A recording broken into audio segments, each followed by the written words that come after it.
Jésus l'ami. Je ne vous appelle plus mes disciples, mais mes amis, car je vous ai appris toutes choses que le Père m'a montrées.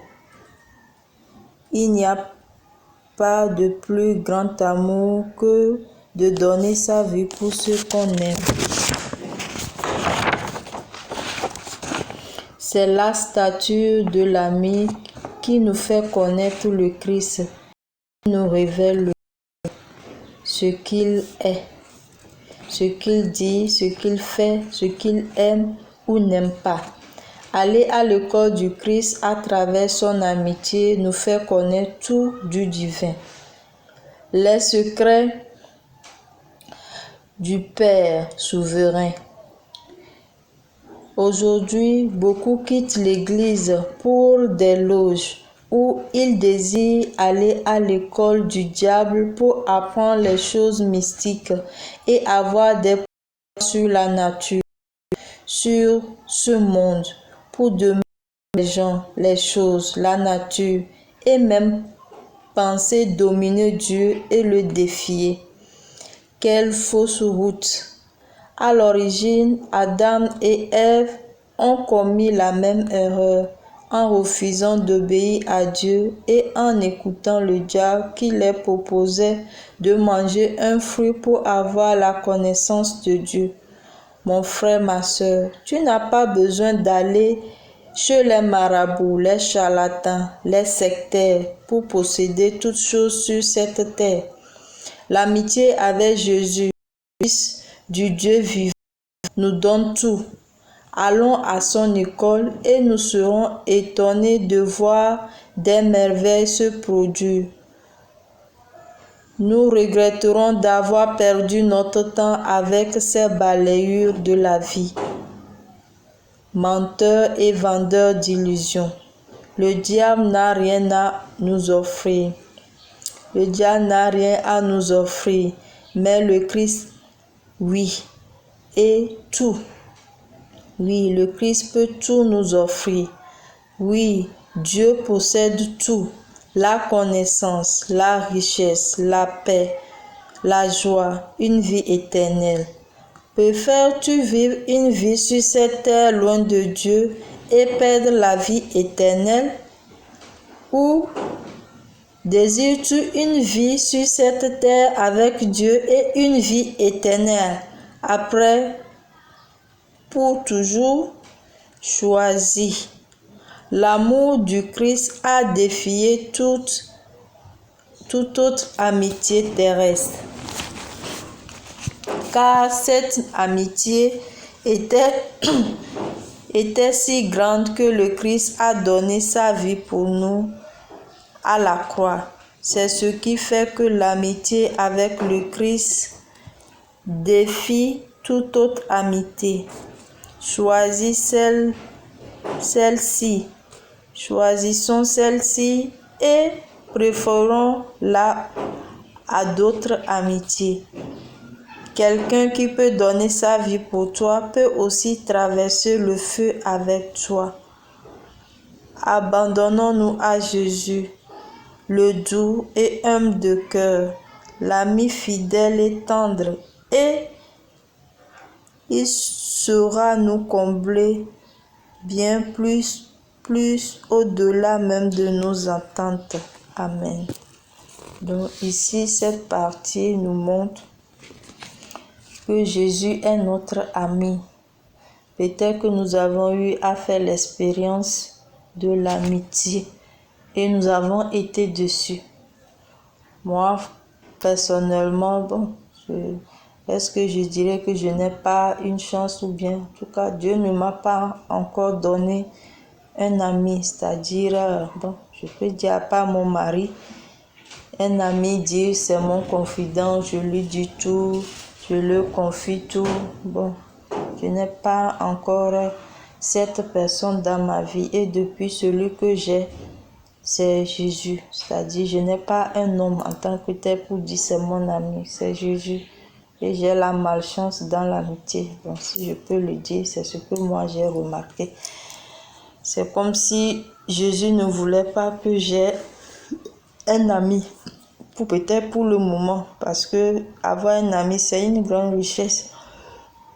Et avoir des amitiés sur cette terre, c'est pas forcément que tu vas tout confier à la personne. Jésus est le seul ami à qui on peut avoir confiance totalement, parce qu'il est infaillible, il ne peut jamais nous tromper, il ne peut jamais nous trahir. C'est l'amitié dont on est vraiment sûr.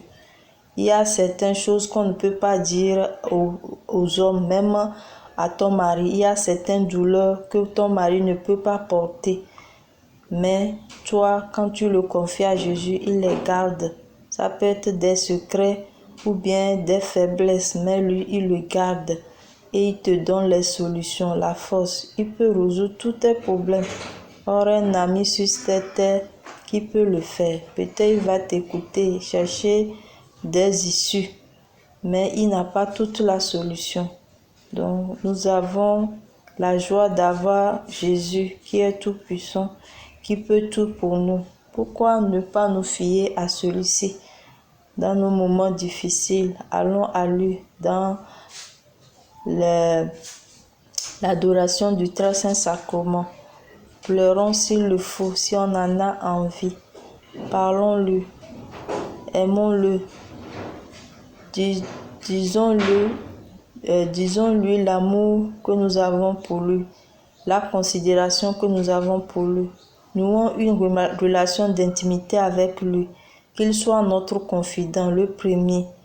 C'est Jésus qui va te dire, ah, ce problème-là, va voir telle personne, va voir ce prêtre, va faire ça, parce que tu l'as consulté, lui, il veut passer par lui pour résoudre ton problème. C'est Jésus qui va aussi, comme tu l'as confié ton problème, passer par quelqu'un pour pouvoir t'exaucer, te soulager, te trouver la solution. Et souvent, il nous suggère, il nous fait des clins d'œil pour que nous puissions avoir les réponses. Et je nous recommande vraiment l'adoration du très saint sacrement. Si vraiment nous sommes des amis de Jésus et des époux, surtout, c'est le lieu de rencontre, c'est-à-dire c'est un temps, moi j'aime beaucoup les temps de qualité. Très souvent quand je sors avec mon mari ou bien certains, les moments qu'on passe ensemble, moi ça me parle beaucoup. Et moi, j'ai vu que quand je vais au Saint-Sacrement, Jésus est content de me voir. Je ne sais pas comment je sens ça, mais je sais. Il est très content. Tu vois qu'il est content. Et les jours où tu ne vas pas, tu sens une tristesse en toi. Tu te dis, oh, pourquoi est-ce que je n'ai pas pu? Et surtout, quand tu vois qu'on l'a exposé, il n'y a pas beaucoup de gens qui sont allés, tu te dis que, oh, le temps là peut-être que si tu es allé faire 1 heure avec lui, ça va lui faire du bien. C'est-à-dire, c'est des moments que Jésus apprécie avec nous. Si nous pouvons le faire, ça serait très bien. Pour avoir mon travail, bon, moi, quand Jésus m'a dit qu'il va me donner un travail, quand j'étais à une adoration, et le jour-là, je n'étais pas allée pour ça. Je sortais d'une fille, bon, je ne vais pas parler de ça pour le moment. Et c'était pas facile pour moi d'être loin de lui. C'est-à-dire, je voulais vraiment qu'il me remplisse de lui. Je voulais être plus proche, je voulais juste rester avec lui. Et j'ai fait, je ne sais pas, j'ai fait combien de temps, mais je sais ça dépassait les 1 heure quand même. Ça peut même atteindre 2 heures. Et j'entendais qu'il me disait cela. Oh, moi, je n'étais pas là pour ça. Bon, pour dire, peut-être, il te dit c'est une récompense ou bien, bon, il a tellement estimé la considération, l'amour que j'avais pour lui et il m'a dit ça. Bon, moi, c'est vrai que j'en avais besoin, mais ce n'était pas le but de l'adoration. C'est le temps où je passais avec lui. Je voulais juste avec lui, être juste avec lui. Et très souvent, on se dit, oh, qu'est-ce que je vais aller dire à Jésus au très saint sacrement? Avec le temps, vous allez voir que ça vient de soi. Tu es là, tu commences à méditer. À un moment, tu lui dis quelque chose. À un moment, il t'amène dans des réflexions. C'est pas. Et à un moment, il y a aussi, on dit, le silence. Quand nous allons dans l'intimité avec Dieu, c'est pas nous seuls qui devons parler. On dit la prière, c'est quoi? L'adoration aussi, c'est une prière. C'est un temps de relation avec Dieu. un temps d'intimité avec lui. Tu ne vas pas aller, tu ne fais que parler toi seul. Non, non, non. Il y a un temps, tu laisses Dieu te parler à ton cœur.